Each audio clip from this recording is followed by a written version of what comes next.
Ketahui lebih lanjut pemirsa terkait dengan pandangan ataupun analisa terhadap fenomena kekerasan dan perundungan yang dilakukan oleh anak terhadap orang tuanya.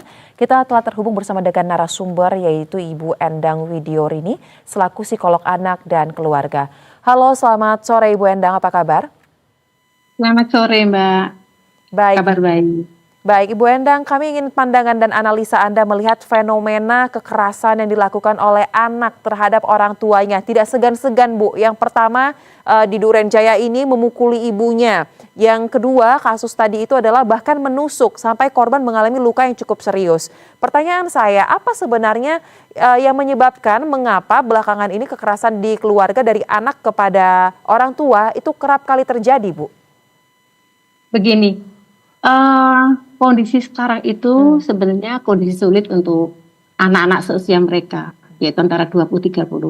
Karena mereka usia produktif ya, di mana seharusnya dia bekerja begitu. Tetapi yang pertama adalah kan kondisi dia itu mabuk. Pada saat mabuk itu dia em, tidak ingat siapa-siapa dan kondisi cara berpikirnya secara logika itu memang tidak benar. Sehingga dia sesuatu yang diinginkan tidak, itu dia marah kalau tidak keturutan gitu ya. Tetapi di sini yang kita amati, kenapa terjadi seperti itu dengan ibunya. Saya pikir ini kondisi hubungan orang tua dan anak, ini adalah pada posisi yang eh, seperti bermusuhan. Karena ibu marah terus dengan anak yang mabuk, kemudian si anak marah sama ibu karena terlalu sering marah mungkin atau sering ngata-ngatain apa dan tidak memenuhi syarat, tidak memenuhi apa yang diminta oleh anaknya. Nah ini memang kalau sudah begini, itu kalau kita mau cari solusi untuk keluarga ini, maka dimasukkan ke penjara pun percuma karena jadi gini, artinya kalau mau tepat itu si anak mesti harus direhabilitasi untuk supaya tidak mabuk dan perlu konseling, begitu ya Bu ya. Mbak, tapi kemudian kalau ibunya pasti harus kalau dia trauma dengan anaknya mungkin lebih dikuatkan dan ini anaknya yang lebih banyak konseling supaya hubungan ibu dan anak akan menjadi lebih baik gitu. Sementara Baik. untuk ya, Baik, Bu, boleh dilanjutkan. ya, sementara untuk kasus yang kedua itu nampaknya memang dia depresi. Ini kondisi yang sebetulnya agak sekarang ini banyak karena banyak PHK, banyak orang seusia mereka usia produktif itu tidak mendapatkan pekerjaan. Baik. Sehingga karena mungkin juga ditekan oleh banyak orang, keluarganya, tetangga, dan dia depresi. Nah ini yang mestinya memang kita prihatin dengan kondisi seperti ini. Baik, tapi Bu mungkin kalau kita runut, Ibu kan memiliki pengalaman panjang pasti sebagai seorang psikolog anak dan keluarga. Tren fenomena ketika anak berani untuk menganiaya, menyakiti orang tuanya ini semakin marak terakhir-terakhir ini atau memang dari dulu sebenarnya sudah terjadi tapi tidak sesering sekarang, Bu? Karena kan Ibu bilang situasi saat ini memang cukup sulit sepertinya untuk anak-anak dengan usia dewasa. Kita tahu memang mencari pekerjaan sangat sulit saat ini. Ya, sebenarnya begini, kenapa ini sering terjadi? Karena memang kondisi sekarang tuh banyak sekali orang tua dan anak itu tidak bisa berkomunikasi dengan baik. Dan anak sendiri jarang dilatih untuk lebih empati, lebih memberikan rasa kasih sayang pada keluarga. Lebih banyak dia bebas di luar, bermain dengan temannya. Sementara kemudian orang tuanya tidak mendekati, tapi mungkin akan marah. Jadi ada hubungan yang sangat tidak menyenangkan bagi kedua belah pihaknya ini. Jadi kalau untuk bagaimana supaya tidak terjadi, pastinya kita harus orang tua itu pertama itu harus memberikan rasa aman bagi anak. Kalau anak tidak bekerja, pastinya kita tidak bisa hanya marah-marah gitu ya. Tapi sejak kecil mereka diajarkan untuk empati, lebih kasih sayang, kemudian juga komunikasi efektif dengan orang tua, dengan keluarga, dan kemudian akan pendampingan pada saat dia bermain di luar rumah. Siapa temannya, bagaimana, apa yang dikerjakan mereka di luar. Nah, gitu. Baik, nah kembali kepada kasus yang di Bekasi yang orang tuanya dipukulin Bu dengan menggunakan sendal dan ternyata anak ini dalam pengaruh obat keras.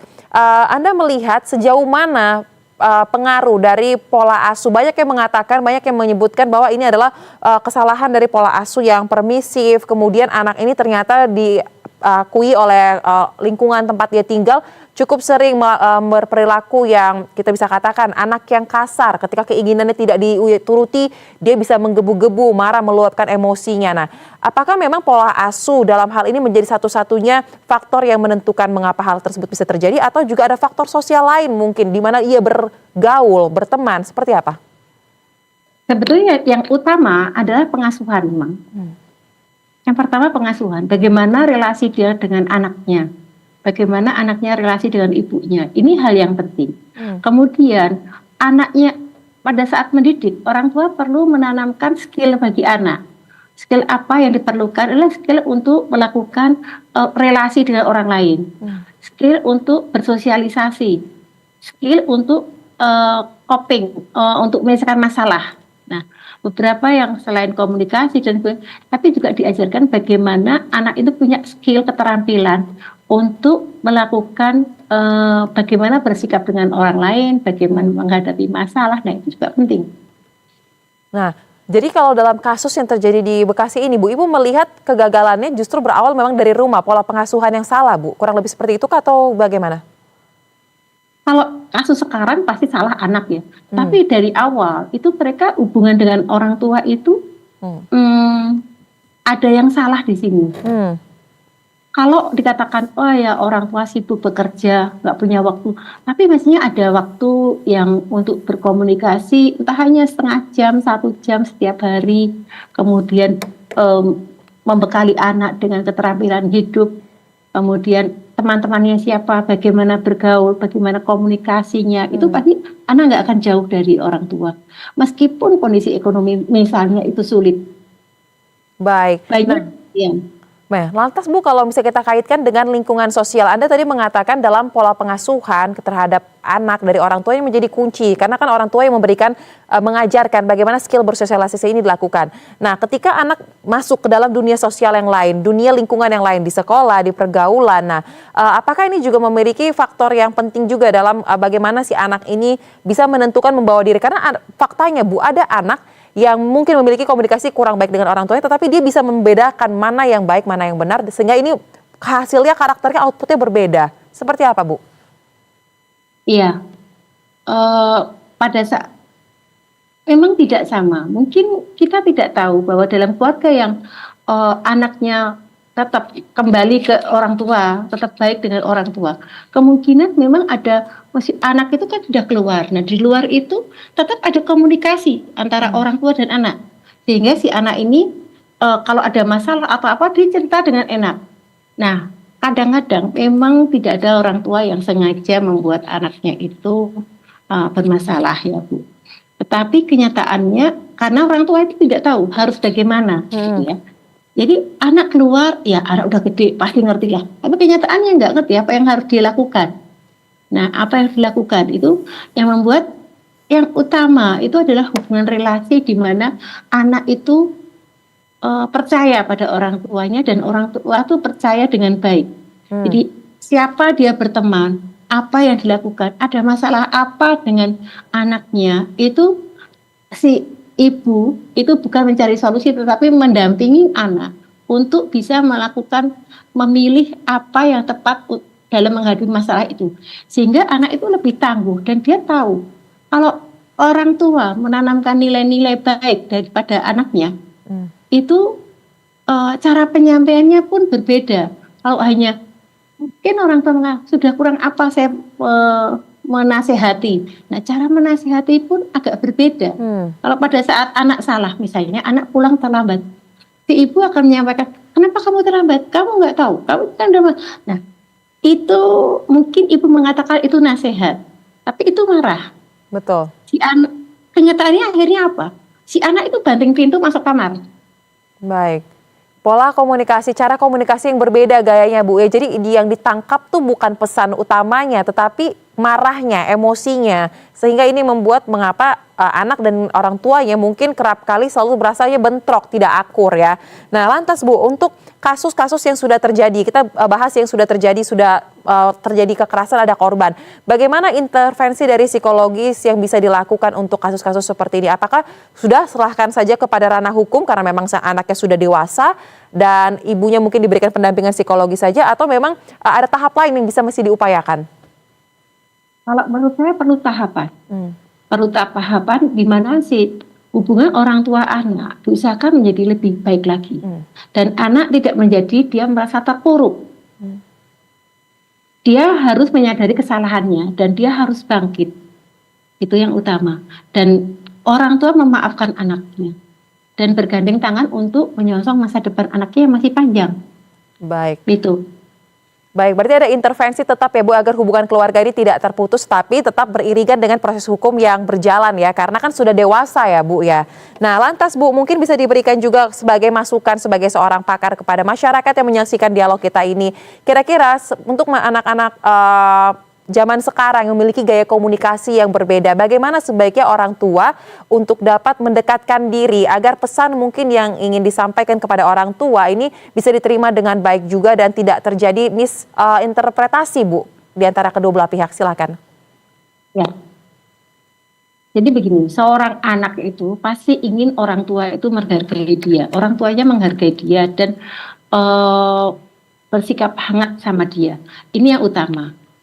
Jadi kalau ada orang tua yang menghargai, kemudian memberikan satu solusi atau hubungan yang hangat buat dia, ini akan membuat anak itu nyaman. Dan kalau nyaman, dimanapun dia berada, pasti akan paling nyaman adalah di rumah. Nah itu akan lebih kuat hubungan itu. Baik. Gitu. Baik, mungkin ada pihak lagi Bu mungkin yang Anda rasa perlu dilibatkan dalam proses bagaimana mengintervensi secara psikologis kemampuan anak bersosialisasi dan juga menghadapi masalah. Apakah di sini memang kuncinya keluarga atau mungkin butuh bantuan peran-peran pihak lain seperti sekolahnya atau mungkin intervensi dari pemerintah? Silakan Bu. Kalau untuk anak yang kedua tadi udah dewasa.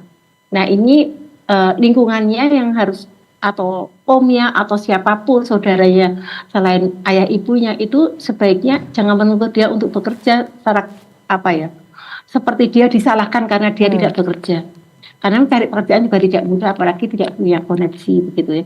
Harus carikan solusi yang terbaik, jadi tidak bisa hanya marah-marah anak itu gini panggilkan Pak D-nya atau omnya supaya memarahi dia.